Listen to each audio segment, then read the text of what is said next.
Thank you, Michael. And hello, everyone. Thank you for the opportunity to present. As I said, I'm a PhD student in the lab of David Wharton. And it's been the objective of my thesis work to look at the sensory consequences of spinal cord stimulation. Can everyone hear me okay and see the slides? So we know for a long time from studies of pain, and most recently from studies in amputees at University of Pittsburgh, that spinal cord stimulation generally evokes paresthesia. So in the subjects like PIT, especially if you ask them what does it feel like, they report mostly synonyms of paresthesia, pins and needles.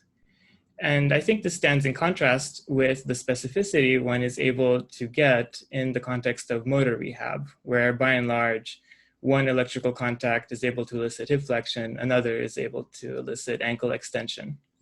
So it seems like when we're thinking of using SCS as a mechanism for sensory feedback, there are some differences in recruitment from the motor case to the sensory case.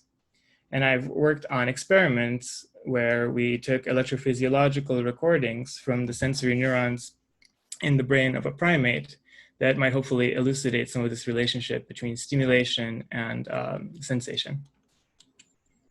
And so we're guided by this hypothesis that parameters of stimulation that engage the same neurons that are engaged by movement might also be more effective at conveying sensory information.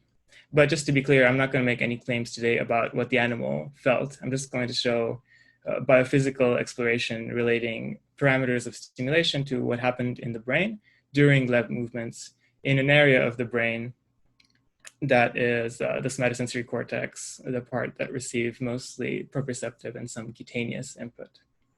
So we worked in an intact non-human primate model with an intracortical microelectrode array and an epidural spinal cord stimulator during passive leg movements.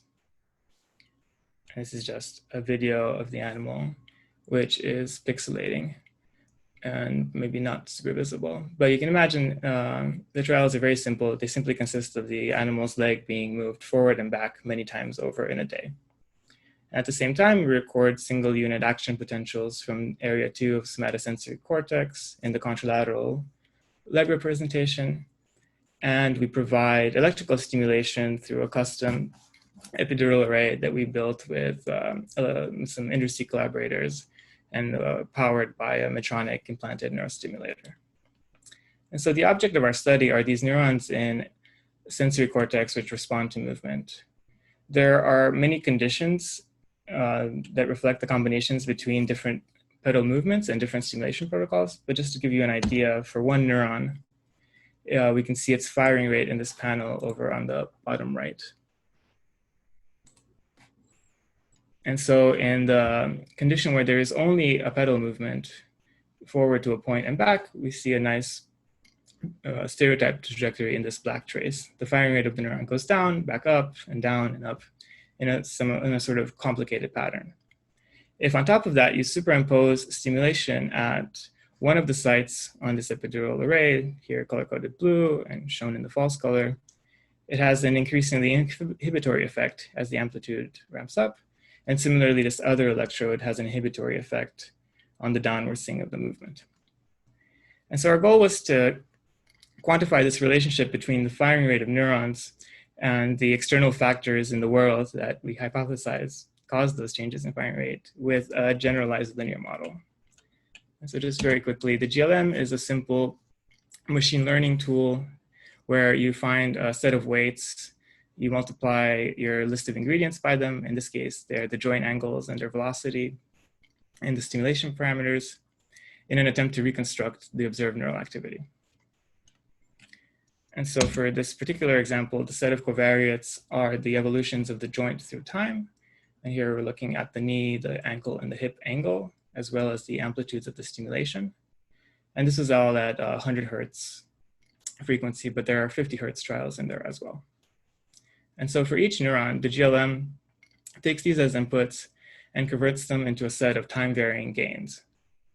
And the way to interpret the neural firing rate from this lens is that it is the multiplication of all of these gains. So for this particular neuron, if it went up and down and back up, it is because the product of the gains was positive for this portion of time. It's deviated upward from its mean firing rate, went back down and back up again. So what's cool about these general linear models is that they are interpretable. You can decompose what you observe, which is just a firing rate over time, and get out the independent contributions of movement and stimulation in a space where you can compare between them. But to first order, we wanted to confirm that these results are meaningful. So we did some comparisons of the goodness of fit score, which in the case of the GLM, it's not an R squared, it's a pseudo R squared. And generally the numbers are very low compared to an ordinary least squares regression. And this is mostly motivated by some complicated math that isn't really relevant to this conversation, but we mostly work on the differences in the goodness of fit that you get by taking out or putting in different possible regressors in this model. And so what I mean by that is that, for instance, if we want to ask whether the kinematics influence the neuron, we can take that neuron. In this graph, each point is a neuron, and look at how well we're able to reconstruct it if we just use the information about the stimulation. The pseudo R squared is about 0.03 something, versus whether you reconstruct it from kinematics and stimulation together. And the pseudo R squared jumps up by a lot. And so kinematics were important. And conversely, we found that for most of the neurons that we examined in this data set, all of them were modulated by kinematics, but only a subset, about 22 out of 70, were modulated by the stimulation. But in general, this framework allows us to ask questions that are relevant to an engineer who might be designing a novel neuroprosthesis. For instance, is there a relationship between the receptive field of a neuron and its receptive field in terms of epidural stimulation? So we can look at, for each neuron, we can look at the maximum gain induced by a change in a joint. So for instance, the depth of modulation by the knee and the maximum depth of modulation by a stimulation. And that approaches what is the recruitment curve in the motor context, whether a particular stimulation site projects more to the knee muscle versus the a muscle that controls the ankle. In this case, we can ask whether that site has correlated gains with neurons that respond to the hip versus the knee versus the ankle. And so by expanding this analysis to different sites, we hope to generate a similar map to what you would expect to get in a motor recruitment curve if we were talking about a motor rehabilitation context. And just because it seems like I'm running out of time, I'll quickly move on. The next question we asked was whether the stimulation exhibits any temporal dynamics. So you might imagine that like 1 minute, Radu. Perfect. So you might imagine that similar to a boat leaving a wake in a lake, a stimulation event at time 0 might have reverberating effects through time even after it has ended. And the GLM allows us to probe this by convolving the original stimulation train with time-shifted versions of itself and seeing if that increases the goodness of fit. This was not the case in any of the configurations that we tested. And that is good news for a potential designer of prosthesis, because it means that whatever change in the neural state you want to get, you can get it right now. You don't have to worry about it changing things after the fact. But that's just 2 examples of analyses that we're working on with this framework, which is very exciting. And others are looking for interactions between kinematics and stimulation. So whether you really get the same effect in the brain from the same stimulation, whether it's context dependent or movement dependent. And we're also really curious if what we're seeing are contributions of stimulating the afferents themselves or of generating some subthreshold EMG that is then re-entering the system and going to the brain. And that's about it. But I do want to end by thanking my lab for all of their help and welcoming questions. All right. Thank you. Elvi, you want to start? Yeah, so actually my question is related to the last point you mentioned, because I would expect that when you stimulate, there is a muscle contraction or any kind of movement elicit, as we saw also this morning from Marco's presentation. Yeah. Mm-hmm. So I'm wondering, how can you really distinguish between what is coming from the stimulation and what is actually coming from the fact that the muscle were activated.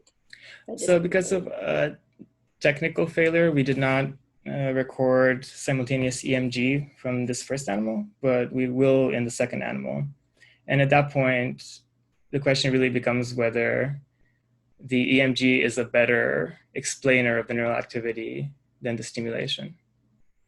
Because it could be then that if you can fully explain the sensory activity just from the EMG recording, and then you're done. And do you think you would take advantage of having an animal with a spinal cord injury to better understand this mechanism?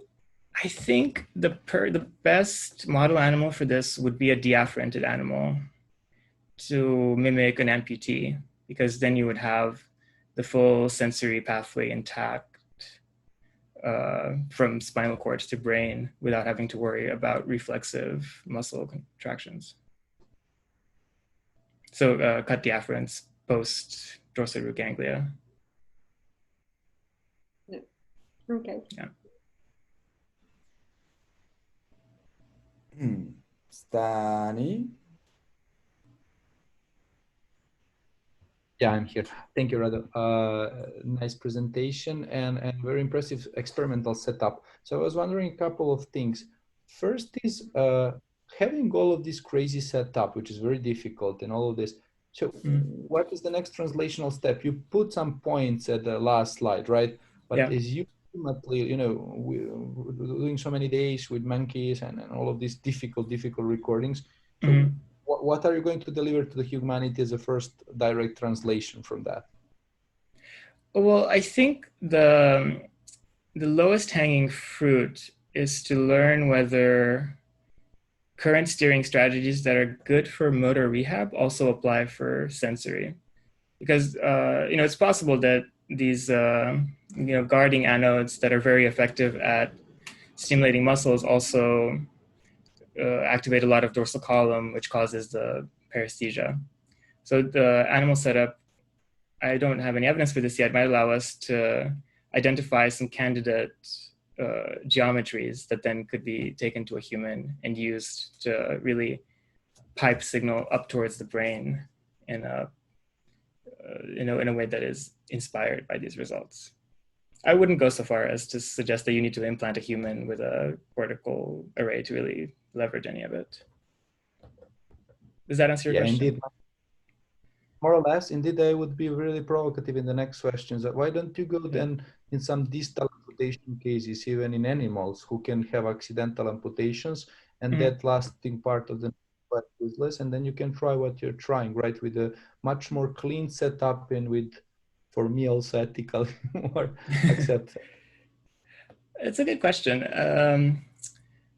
But then the clinically accepted technology is, or the clinically interesting target is the epidural space, and you're not guaranteed that those same findings will translate. I completely do agree about clinical validity of what you said. Yeah. Thank you. Thank you. Okay, perfect.